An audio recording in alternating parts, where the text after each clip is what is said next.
محض اپنے اعمال کی بنیاد پر جنت میں نہیں جائے گا۔ ایک صحابی نے کہا یا رسول اللہ آپ بھی؟ شکر ہے 295 سی نہیں دوئے کہنا تنو شرم نہیں آندی حضور نو مال دی کے ضرورت ہے، حضور دیتے ادنا غلامہ نو ضرورت نہیں ہوئے گی، وہ اللہ تک پہنچے نے، یہی کہتے ہیں نا، کہتے ہیں وہ نمازیں عبادتیں تو اللہ تک پہنچنے کے لیے ہوتی ہیں، جو پہنچے ہوئے ان کو کیا ضرورت ہے؟ وہ پہنچے کتنے نہیں اگے جا کے پتہ لگے گا، وہ اتھے نہیں پہنچے ہوئے جتھے تسی سمجھے ہوئے ہو، کدھر اور پہنچے ہیں جتھے بے نمازی پہنچن گے۔ قالوا لم نکن من المصلین، دوستیوں سے پوچھا جائے گا تم نے کس چیز نے تمہیں دوزخ میں پہنچایا ہوگا کہ ہم نماز نہیں پڑھتے تھے۔ صحابی نے پوچھا یا رسول اللہ آپ بھی؟ آپ فرمایا ہاں میں بھی۔ اچھا حضور علیہ السلام کے بھی ماتھے پہ کوئی بل نہیں آیا۔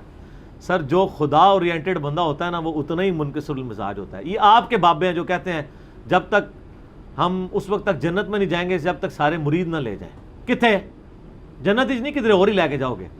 یہ تکبرانہ جملے وہ لوگ بولتے ہیں۔ اللہ کے نبی علیہ السلام نے اس بات کو پورے یعنی وثوق کے ساتھ بیان کیا ہے۔ آپ یہ بھی کہہ سکتے تھے کہ ہاں میں بھی، لیکن الفاظ کیا ہیں؟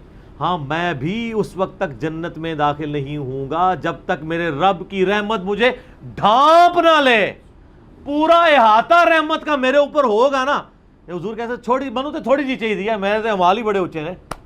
یہ پوائنٹ نوٹ کیا؟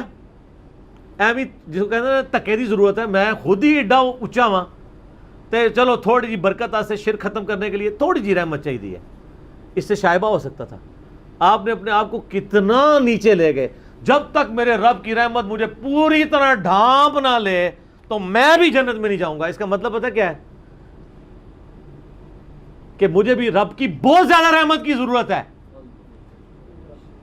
ہائے ہائے ہائے، امام الموحدین صلی اللہ علیہ وآلہ وسلم کوئی موقع نہیں جانے دیتے۔ تو پھر ہم کیوں نہ کہیں کہ بابوں کا خدا اور ہے اور کتابوں کا خدا اور ہے؟ یہ دیکھ لیں آپ، فرق دیکھ لیں اور سنیں۔ بخاری مسلم میں حدیث ہے، آمد ہو رہی ہے جیسے شاعروں کو آمد ہوتی ہے۔ نبی علیہ السلام فرمایا کہ تم میں سے جو بھی ابن آدم کا بچہ پیدا ہوتا ہے نا، ہر بچے کے ساتھ ایک فرشتہ ہوتا ہے اور ایک شیطان جن ہوتا ہے۔ فرشتہ اسے نیکی کی طرف بلاتا ہے اور جن برائی کی طرف۔ ایک صحابی نے کہا یا رسول اللہ آپ کے ساتھ بھی؟ ہائے ہائے ہائے، 295 سی نہ ہوئے تو کنیم ہو جانے۔ سوال تو بندہ پوچھ سکتا ہے، نہیں لگائی؟ آپ فرمایا ہاں میرے ساتھ بھی، لیکن میرے رب نے مجھ پہ کرم فرمایا اور اس شیطان کو مطیع کر دیا۔ اب میرے ساتھ جو شیطان اٹیچ ہے نا، وہ شیطان مجھے نیکی کی طرف ہی بلاتا ہے کیونکہ مسلمان ہو چکا ہے، یعنی جن جو ہے وہ۔ تو یہ پروٹوکول کس کا ہے؟ نبی صلی اللہ علیہ وسلم کا۔ کوئی شخص اللہ کے محبوب صلی اللہ علیہ وآلہ وسلم کے علاوہ یہ دعویٰ کر سکتا ہے کہ میرے ساتھ کوئی شیطان نہیں ہے، انشاءاللہ میں جو کہنا خیر ہی خیر ہے؟ کون یہ دعویٰ کر سکتا ہے؟ ہاں آپ یہ کہہ سکتے ہیں کہ میں جو قرآن سے بیان کر رہا ہوں یہ خیر ہی خیر ہے۔ یعنی مجھے لوگ کہتے ہیں نا یار یہ بڑے اعتماد سے بات کرتا ہے، اور میں اعتماد سے ذاتی بات تو نہیں کر رہا، میں اعتمادی اگر اس پہ اعتماد کھو دوں تو میرا تو ایمان ہی چلا جائے گا۔